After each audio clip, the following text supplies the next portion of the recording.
Hey, fellow artists. So before I got to stringing my leg fiddle, I decided to plug it into my Joyo amp and tap on it to make sure that my piezo pickup was indeed working. By the way, if you're new to my channel or aren't familiar with this project, please click on the link in the video description box, which leads you to my leg fiddle playlist. It documents my entire journey up to this point. When I did this, I noticed something unusual. The body of my leg fiddle produced a pitched tone reminiscent of something like a talking drum. I think this is so cool, and it could open up a lot of one-man band musical possibilities with this fiddle, but I also wondered whether this resonance would interact with the sounds produced by the strings. So I decided to have a little conversation with AI, specifically Gemini, to learn about how this resonance will affect the acoustics of my leg fiddle.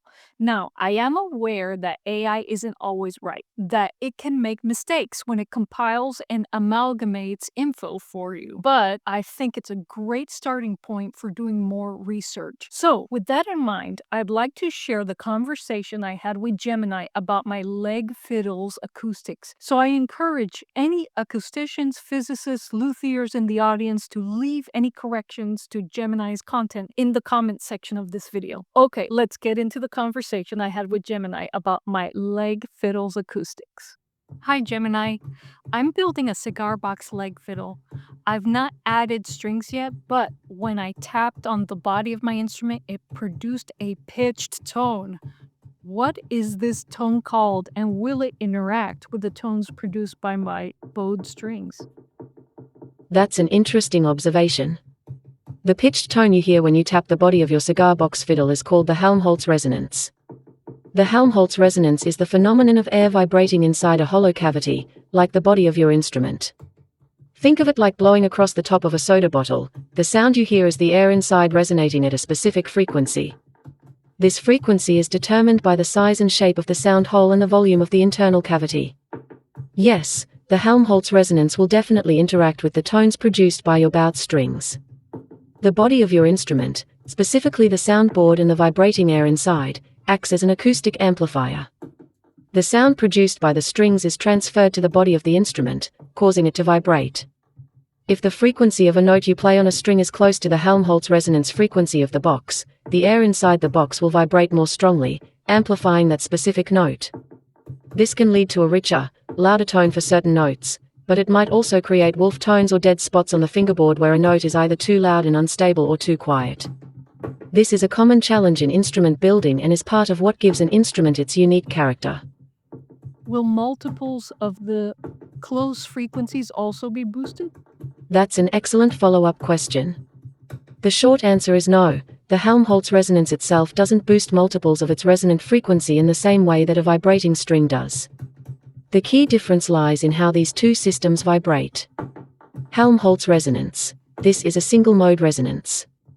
When the air inside the box is excited, it vibrates at one specific frequency, like a mass on a spring. It doesn't have a series of higher frequency overtones that are integer multiples, harmonics, of that fundamental resonance. Vibrating strings. When you bow a string, it vibrates not only as a whole, the fundamental frequency, but also in halves, thirds, fourths, etc. These fractional vibrations produce a series of higher frequencies called harmonics or overtones, which are integer multiples of the fundamental frequency. The unique combination and loudness of these harmonics are what give an instrument its distinctive tone, or timbre. So, while the Helmholtz resonance will amplify string notes that are close to its single resonant frequency, it doesn't have a series of its own harmonics to interact with the higher frequency harmonics of the string. So, Helmholtz resonance only produces sine tones? Helmholtz resonance, in its most idealized form, produces a pure sine wave. A sine wave is the simplest type of wave and represents a single, pure frequency with no harmonics or overtones. Think of it as a smooth, continuous oscillation. A tuning fork, for example, is designed to produce a sound that is very close to a pure sine wave. The Helmholtz resonance is often compared to a simple mass spring system. The air in the neck of your cigar box fiddle acts as the mass, and the springiness is provided by the air inside the main body of the box. This system naturally oscillates at a single, specific frequency. Because it is a single-mode resonance and doesn't have a series of higher-order modes, like a vibrating string, it produces a sound that is very close to a pure tone. In reality, the sound you produce by tapping your cigar box fiddle isn't a perfect sine wave. Other minor vibrations from the wood in the tap itself will contribute to the sound, but the dominant, sustained tone you hear is the Helmholtz resonance, which is a near-perfect sine wave. Okay, but in the real world, it produces more than just pure tones, right? That's an insightful question and a great point about the difference between a theoretical model and the real world. You are correct. In reality, the Helmholtz resonator in your cigar box fiddle will produce more than a perfect sine wave, although its primary resonance is very close to it. While the Helmholtz resonance is the dominant, single-mode resonance of the air inside the box, the entire instrument body, the wood itself, also has its own series of resonant frequencies, often called body modes or plate modes. When you tap the body, you're exciting all these modes at once, in addition to the Helmholtz resonance. The sound you hear is a complex combination of these different vibrations. The loud, pitched, and sustained tone is the air resonating inside the box, Helmholtz resonance. Other, quicker, more percussive tones are the vibrations of the wood itself. The wood's resonances are not simple harmonics like a vibrating string, but rather a more complex series of vibrations. The combination of all these elements is what gives your cigar box fiddle its unique and complex acoustic character, beyond just the single, pure tone of the air resonance. When you play the strings, all these resonances, the Helmholtz resonance in the various body modes, work together to amplify and color the string sound, creating the final timbre of your instrument.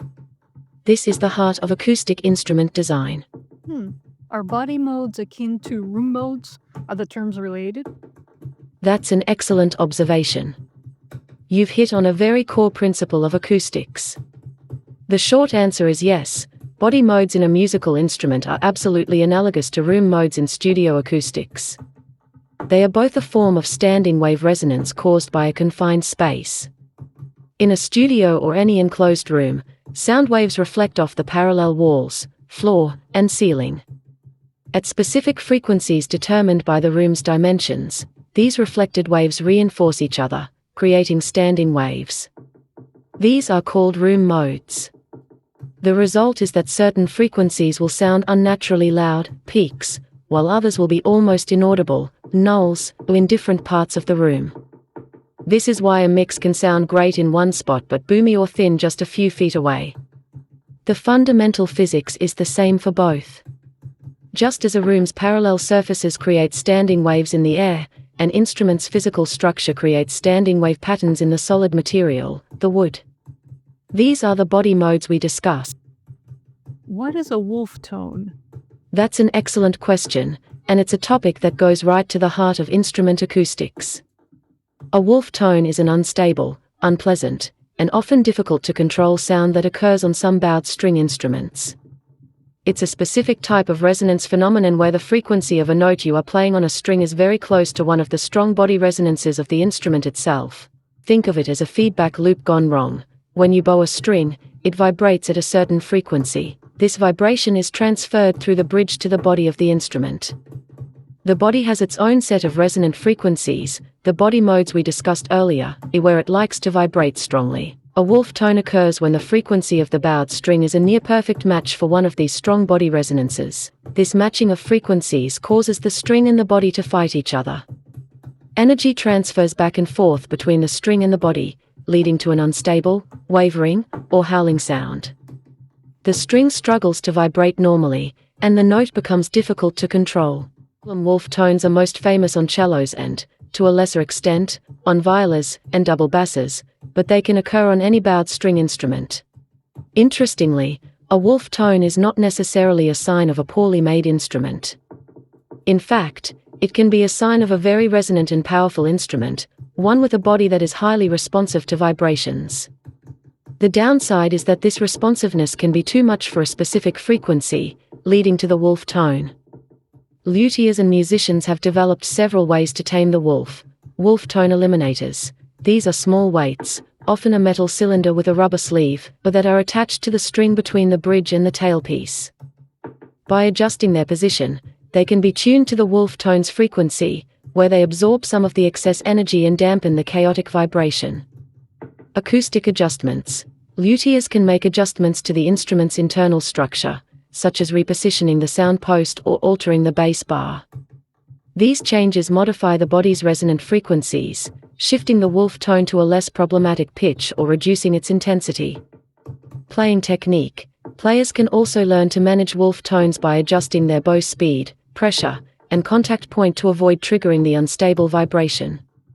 For a cigar box fiddle, a wolf tone would likely be caused by one of your strings hitting a frequency close to the Helmholtz resonance, the air inside the box, or one of the strong body modes, the wood of the box itself. This is so interesting. I'm curious to see what unique sounds my instrument will make once it's finished, once I put strings on it. That's the best part of building your own instrument. The unique sounds are what give it character and a personality all its own. Because you're working with a cigar box, which wasn't originally designed for this purpose, you'll have a one-of-a-kind instrument with a truly unique voice. As you start to string it up and play, pay attention to the different sounds you get. You'll likely discover acoustic sweet spots. Certain notes will sound especially loud and rich.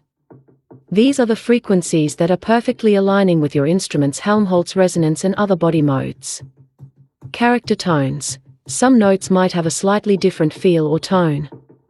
This could be where the string's harmonics are interacting with the instrument's resonances in interesting and unexpected ways. The wolf tone. Keep an ear out for that one note that just doesn't want to cooperate. It might sound buzzy, unstable, or just difficult to sustain. This is likely your instrument's unique wolf tone. Identifying it is a great learning experience. Embrace these unique qualities. It's these imperfections and idiosyncrasies that make a handmade instrument so special. Enjoy the process of bringing your cigar box fiddle to life, and I'm happy to help if you have more questions as you continue your building journey. Thank you, Gemini. I appreciate the info. So the point of this conversation wasn't about learning how to fix issues with my leg fiddle, but rather understand the undoubtedly idiosyncratic sound of my soon-to-be finished instrument. I'd love to hear your thoughts in the comments. Stay tuned for my final reveal, and I'll see you in the next video. Chaito.